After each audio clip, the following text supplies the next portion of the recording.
முத்துவும், அருணும் ஃப்ரெண்ட்ஸ் ஆயிட்டா சூப்பரா இருக்கும் அப்படின்னு நினைக்கிறவங்க, மறக்காம நம்ம வீடியோக்கு ஒரு லைக் பண்ணிக்கோங்க. எதர்ச்சியா ஒரு நாள் முத்து வந்துட்டு சவாரிக்கு போறாரு. ரெகுலர் கஸ்டமர் தான். அவரோட பிளேஸ்ல இறக்கி விட்டுட்டு, அவர் திருப்பி வரதுக்காக வெயிட் பண்ணிட்டு இருக்கிறாரு. அந்த டைம் பார்த்துட்டு நம்ம அருண் வந்து வராப்ல. வந்துட்டு முத்துவ பார்த்து முறைக்கிறாரு. ப்ளஸ் இன்னொன்னு வந்துட்டு, நம்ம ஜெயிச்சுட்டோம் இவன அப்படின்னு சொல்லிட்டு ஒரு மாதிரி சந்தோஷப்பட்டு பார்க்குறாரு. உடனே முத்து இருந்துட்டு, "என்ன எதுக்கு இப்படி முறைச்சு முறைச்சு பார்த்துட்டு இருக்க? இங்க எதுவும் நோ பார்க்கிங்ன்னு ஏதாவது இருக்கா? கரெக்டான இடத்துல தானே பார்க் பண்ணி நின்னுட்டு இருக்கிறேன்" அப்படின்ற மாரி சொல்றாங்க.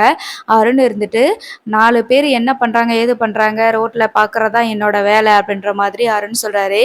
"சரி, அது சரிதான். உன் வேலைய நீ பாரு. அதுக்காக என்னைய எதுக்கு முறைச்சு முறைச்சு பார்த்துட்டு இருக்க?" அப்படின்ற மாதிரி நம்ம முத்துவும் சொல்றாங்க. "இன்னும் இவனுக்கு திமிரு அடங்குதான்னு பாரேன்" அப்படின்னு சொல்லிட்டு மனசுக்குள்ளேயே முத்து வந்து நெனச்சுக்கிறாரு.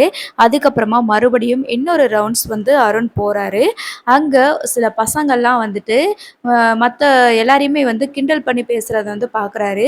உடனே அருண் போயிட்டு தட்டி கேட்கறதுக்காக, அதாவது அவிங்கள போட்டு ஏதாவது கேட்கலாம் அப்படின்னு சொல்லிட்டு 2 அடி அடிச்சுட்டு அதுக்காக போறாரு. கேட்கறதுக்காக போறாரு. அப்ப அங்க இருக்கிற பசங்கள்லாம் சேர்ந்துட்டு அருண வந்து அடிச்சிடுறாங்க. ஸோ இத பார்த்துட்டு இருந்த முத்து வந்துட்டு வேகமா போயிட்டு அருண வந்து காப்பாத்துறாரு.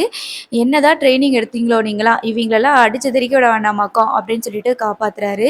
அதுக்கப்புறமா அருணுக்கு வந்துட்டு பிளட் வரத பார்த்துட்டு, "சரி வாங்க ஹாஸ்பிட்டலுக்கு போவோம்ன்னு" சொல்லிட்டு தன்னோட கார்லயே கூட்டிட்டு வந்து அட்மிட் பண்ணிர்றாரு. அங்க வந்துட்டு போலீஸ் வந்து என்கொயரிக்கு வராங்க. அதுக்குமே வந்து அருண் வந்து இவர் தான் என்னைய காப்பாத்துனாரு அப்படின்னு சொல்லிடுறாங்க.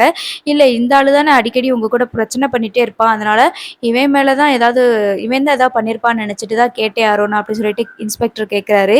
அப்படிலாம் இல்ல, இவர் தான் என்னோட உயிரையே காப்பாத்தியிருக்கிறாரு அப்படின்னு சொல்லிட்டு அருண் சொல்றாரு. ஸோ இப்போ இந்த டயத்துல 2 பேருக்குள்ள ஒரு சாஃப்ட் கார்னர் வந்தா நல்லாயிருக்கும். பார்ப்போம்.